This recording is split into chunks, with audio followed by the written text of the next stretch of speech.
ਵੱਡਾ ਤੇਰਾ ਦਰਬਾਰ, ਸੱਚਾ ਤੁਧ ਤਖਤ। ਸਿਰ ਸਾਹਾਂ ਪਾਤਿ ਸਾਹੋ, ਨਿਹਚਲ ਚੌਰ ਛਤ।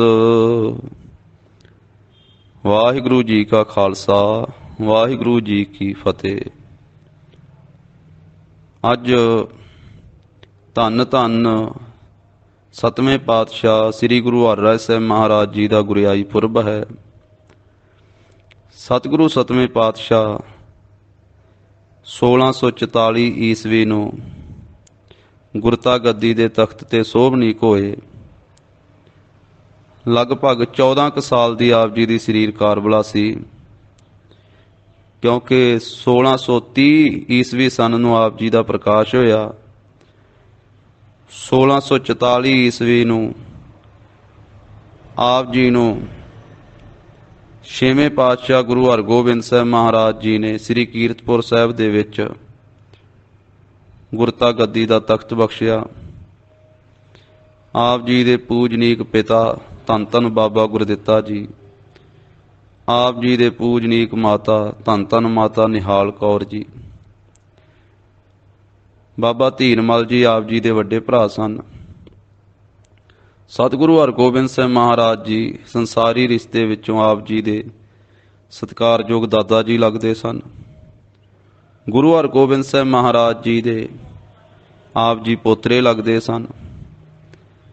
ਤਾਂ ਛੇਵੇਂ ਪਾਤਸ਼ਾਹੀ ਨੇ ਆਪ ਜੀ ਨੂੰ ਗੁਰਿਆਈ ਦਾ ਤਖਤ ਬਖਸ਼ ਕੇ ਬਿਕਰਮੀ ਸੰਮਤ 1701 ਈਸਵੀ ਸਨ 1644 ਨੂੰ 14 ਕੁ ਸਾਲ ਦੇ ਲਗਭਗ ਆਪ ਜੀ ਦੀ ਸਰੀਰ ਕਾਰਬਲਾ ਹੈ। ਆਪ ਜੀ ਨੂੰ ਸਤਵੇਂ ਪਾਤਸ਼ਾਹ ਬਣਾਇਆ। ਸਤਵੇਂ ਪਾਤਸ਼ਾਹ ਮਹਾਰਾਜ ਸਾਹਿਬ ਜੀ ਨੇ 17 ਸਾਲ 5 ਮਹੀਨੇ ਤੇ 8 ਦਿਨ ਗੁਰਿਆਈ ਕੀਤੀ ਹੈ। ਆਪ ਜੀ ਦੀ ਸਾਰੀ ਸਰੀਰ ਕਾਰਬਲਾ 31 ਸਾਲ 8 ਮਹੀਨੇ ਤੇ 17 ਦਿਨ ਹੋਈ ਹੈ। 1661 ਈਸਵੀ ਸਨ 1718 ਬਿਕਰਮੀ ਸੰਮਤ ਨੂੰ ਆਪ ਜੀ ਨੇ ਸ੍ਰੀ ਕੀਰਤਪੁਰ ਸਾਹਿਬ ਦੇ ਵਿੱਚ ਹੀ ਸੱਚਖੰਡ ਪਿਆਨਾ ਕੀਤਾ ਹੈ। ਆਪ ਜੀ ਦੇ ਮਹਾਨ ਪਰਉਪਕਾਰ ਹਨ। 2200 ਘੋੜਸਵਾਰ ਸ਼ਸਤਰਧਾਰੀ ਸਨੱਧਬੱਧ ਸੂਰਮੇ ਆਪ ਜੀ ਦੀ ਹਾਜ਼ਰੀ ਦੇ ਵਿੱਚ ਰਹਿੰਦੇ। ਹਰ ਵੇਲੇ ਤਿਆਰ ਬੁਰ ਤਿਆਰ ਫੌਜਾਂ ਸਨੱਧਬੱਧ ਆਪ ਜੀ ਦੀ ਤਾਬਿਆ ਦੇ ਵਿੱਚ ਸੇਵਾਦਾਰ ਹਾਜ਼ਰ ਰਹਿੰਦੇ। ਔਰ ਸਤਿਗੁਰੂ ਹਰਿਰਾਏ ਸਾਹਿਬ ਮਹਾਰਾਜ ਸਾਹਿਬ ਜੀ ਜਿੱਧਰ ਨੂੰ ਚੱਲਦੇ 2200 ਘੋੜਸਵਾਰ ਆਪ ਜੀ ਦੇ ਨਾਲ ਚੱਲਦੇ। ਆਪ ਜੀ ਨੇ ਦਵਾਖਾਨਾ ਬਣਾਇਆ ਸ੍ਰੀ ਕੀਰਤਪੁਰ ਸਾਹਿਬ ਦੇ ਵਿੱਚ। ਆਪ ਜੀ ਨੇ ਬਾਗ ਲਵਾਏ। ਸਿੱਖਾਂ ਨੂੰ ਨਾਲ ਲੈ ਕਰਕੇ ਜੰਗਲ ਵਿੱਚ ਜਾਣਾ। ਆਪ ਜੀ ਦਾ ਐਸਾ ਕੋਮਲ ਹਿਰਦਾ, ਪਰਉਪਕਾਰੀ ਸੁਭਾਅ, ਜਿੱਥੇ ਆਪ ਜੀ ਹਰਿਆਵਲਤਾ ਦੇ ਨਾਲ ਬਹੁਤ ਪ੍ਰੇਮ ਕਰਦੇ, ਉੱਥੇ ਪਸ਼ੂਆਂ ਤੇ ਪੰਛੀਆਂ ਦੇ ਨਾਲ ਵੀ ਬਹੁਤ ਪ੍ਰੇਮ ਕਰਦੇ।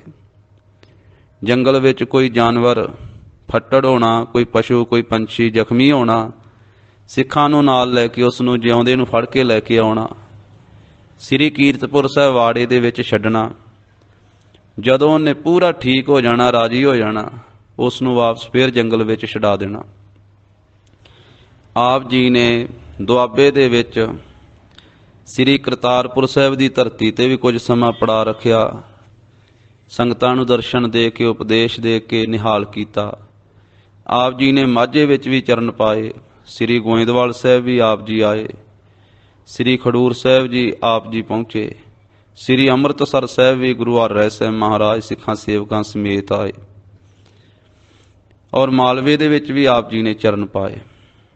ਪਰ ਬਹੁਤਾ ਸਮਾਂ ਆਪ ਜੀ ਨੇ ਸਤਵੇਂ ਪਾਤਸ਼ਾਹ ਧੰਨ ਧੰਨ ਸ੍ਰੀ ਗੁਰੂ ਹਰਿਰਾਏ ਸਾਹਿਬ ਮਹਾਰਾਜ ਜੀ ਨੇ ਸ੍ਰੀ ਕੀਰਤਪੁਰ ਸਾਹਿਬ ਦੇ ਵਿੱਚ ਹੀ ਨਿਵਾਸ ਰੱਖਿਆ ਤੇ ਸੰਗਤਾਂ ਨੂੰ ਨਾਮ ਬਾਣੀ ਦੇ ਨਾਲ ਜੋੜਿਆ। ਆਪਣੇ ਦਰਸ਼ਨ ਦੇ ਕੇ, ਉਪਦੇਸ਼ ਦੇ ਕਰਕੇ ਸੰਗਤਾਂ ਨੂੰ ਨਿਹਾਲ ਕਰਤਾਰਥ ਕੀਤਾ।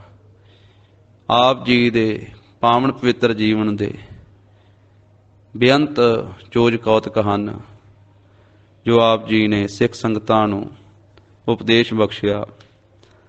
ਤੋ ਆਪ ਜੀ ਨੇ ਭਾਵੇਂ ਬਾਣੀ ਆਪਣੇ ਕੰਠੋਂ ਨਹੀਂ ਉਚਾਰਨ ਕੀਤੀ, ਜਿਵੇਂ ਛੇਵੇਂ ਪਾਤਸ਼ਾਹ ਨੇ ਬਾਣੀ ਨਹੀਂ ਉਚਾਰੀ, ਇਸੇ ਤਰ੍ਹਾਂ ਆਪ ਜੀ ਨੇ ਵੀ ਬਾਣੀ ਨਹੀਂ ਉਚਾਰੀ। ਅੱਠਵੇਂ ਮਹਾਰਾਜ ਸਾਹਿਬ ਜੀ ਨੇ ਵੀ ਬਾਣੀ ਨਹੀਂ ਉਚਾਰਨ ਕੀਤੀ, ਪਰ ਪਹਿਲੇ ਪੰਜਾਂ ਗੁਰੂ ਸਾਹਿਬਾਂ ਦੀ ਉਚਾਰਨ ਕੀਤੀ ਹੋਈ ਬਾਣੀ ਦਾ ਹੀ ਪ੍ਰਚਾਰ ਪ੍ਰਸਾਰ, ਜਿਹੜੀ ਪਵਿੱਤਰ ਬਾਣੀ ਧੰਨ ਗੁਰੂ ਅਰਜਨ ਦੇਵ ਸਾਹਿਬ ਮਹਾਰਾਜ ਜੀ ਨੇ ਭਾਈ ਗੁਰਦਾਸ ਸਾਹਿਬ ਜੀ ਤੋਂ ਲਿਖਵਾਈ, ਗੁਰੂ ਸਾਹਿਬਾਂ ਦੀ ਬਾਣੀ, ਭਗਤਾਂ ਦੀ ਬਾਣੀ, ਭੱਟ ਸਾਹਿਬਾਨਾਂ ਦੀ ਬਾਣੀ, ਗੁਰਸਿੱਖਾਂ ਦੀ ਬਾਣੀ, ਇਸੇ ਤਰ੍ਹਾਂ ਭਾਈ ਸਾਹਿਬ ਭਾਈ ਗੁਰਦਾਸ ਸਾਹਿਬ ਜੀ ਦੀ ਬਾਣੀ, ਉਸੇ ਬਾਣੀ ਦਾ ਪ੍ਰਚਾਰ ਪ੍ਰਸਾਰ ਆਪ ਜੀ ਨੇ ਕੀਤਾ ਅਤੇ ਗੁਰਸਿੱਖਾਂ ਤੋਂ ਕਰਵਾਇਆ। ਆਪ ਜੀ ਗੁਰਬਾਣੀ ਦਾ ਬਹੁਤ ਅਦਬ ਰੱਖਦੇ ਤੇ ਗੁਰਸਿੱਖਾਂ ਨੂੰ ਗੁਰਬਾਣੀ ਦਾ ਅਦਬ ਕਰਨ ਦਾ ਉਪਦੇਸ਼ ਦਿੰਦੇ। ਇੱਕ ਦਿਨ ਦੀ ਗਾਥਾ ਹੈ ਕਿ ਆਪ ਜੀ ਪਲੰਘੇ ਤੇ ਬਿਰਾਜੇ ਹੋਏ ਸਨ, ਉੱਪਰ ਚਾਦਰ ਲਈ ਹੋਈ ਸੀ।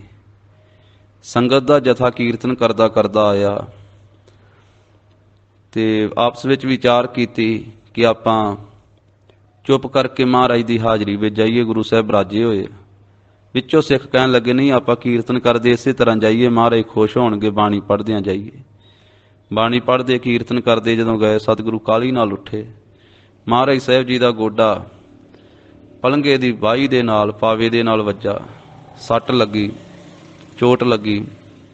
ਗੁਰਸਿੱਖਾਂ ਨੇ ਭੱਜ ਕੇ ਆ ਕੇ ਆਪ ਜੀ ਦੇ ਚਰਨ ਲੱਤ ਨੂੰ ਘੁੱਟਿਆ, ਬੇਨਤੀ ਕੀਤੀ, ਮਹਾਰਾਜ ਅਸੀਂ ਆਪ ਜੀ ਦੀ ਪਹਿਲੇ ਸਰੂਪਾਂ ਵਿੱਚ ਉਚਾਰਨ ਹੋਈ ਬਾਣੀ ਦਾ ਕੀਰਤਨ ਕਰ ਰਹੇ ਸਾਂ, ਆਪ ਜੀ ਦੀ ਬਾਣੀ ਗਾਇਨ ਕਰ ਰਹੇ ਸਾਂ, ਆਪ ਜੀ ਇੰਨੀ ਕਾਹਲੀ ਕਿਉਂ ਕੀਤੀ?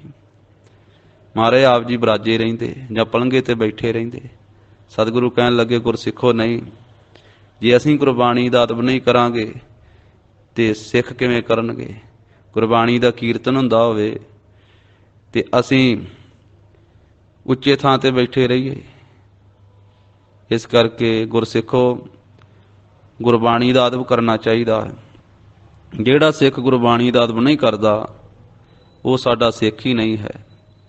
ਜਿਨ ਭੈ ਅਦਬ ਨਾ ਬਾਣੀ ਧਾਰਾ, ਜਾਨੋ ਸੋ ਸਿੱਖ ਨਹੀਂ ਹਮਾਰਾ। ਫਿਰ ਆਪ ਜੀ ਨੇ ਹੋਰ ਵੀ ਬੇਅੰਤ ਸਿੱਖਿਆ ਦਿੱਤੀ ਜੋ ਸ੍ਰੀ ਗੁਰਪ੍ਰਤਾਪ ਸੂਰਜ ਗ੍ਰੰਥ ਵਿੱਚ ਅੰਕਿਤ ਹੈ।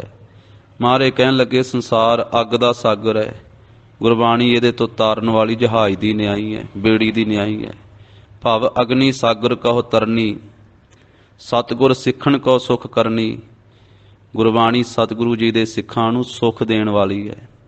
ਪਾਠ ਕਰਿਦਾ ਬਿਕਾਰਨ ਹਰਨੀ, ਜਿਹੜਾ ਗੁਰੂ ਕੀ ਬਾਣੀ ਦਾ ਪਾਠ ਕਰਦਾ ਹੈ ਸ਼ਰਧਾ ਭਾਵਨਾ ਨਾਲ, ਉਹਦੇ ਹਿਰਦੇ ਦੇ ਵਿਕਾਰਾਂ ਨੂੰ ਦੂਰ ਕਰ ਦੇਣ ਵਾਲੀ ਹੈ।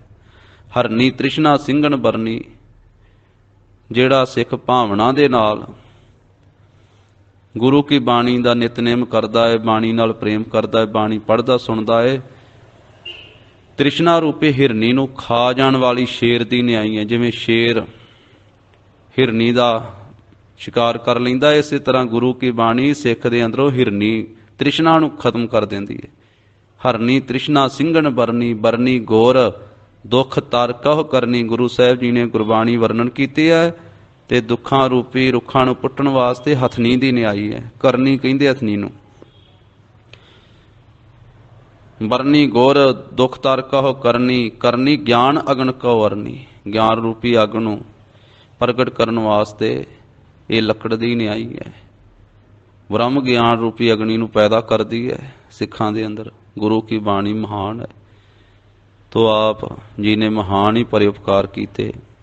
ਇੱਕ ਵਾਰੀ ਫੇਰ ਸਤਵੇਂ ਪਾਤਸ਼ਾਹ ਧੰਨ ਧੰਨ ਸ੍ਰੀ ਗੁਰੂ ਹਰਿਰਾਏ ਸਾਹਿਬ ਮਹਾਰਾਜ ਜੀ ਦੇ ਗੁਰਤਾ ਗੱਦੀ ਗੁਰਪੁਰਬ ਦੀਆਂ ਸਰਬੱਤ ਗੁਰੂ ਕੇ ਖਾਲਸੇ ਨੂੰ, ਗੁਰੂ ਕੀ ਸੰਗਤ ਨੂੰ ਲੱਖ ਲੱਖ ਵਧਾਈਆਂ ਹੋਣ ਜੀ।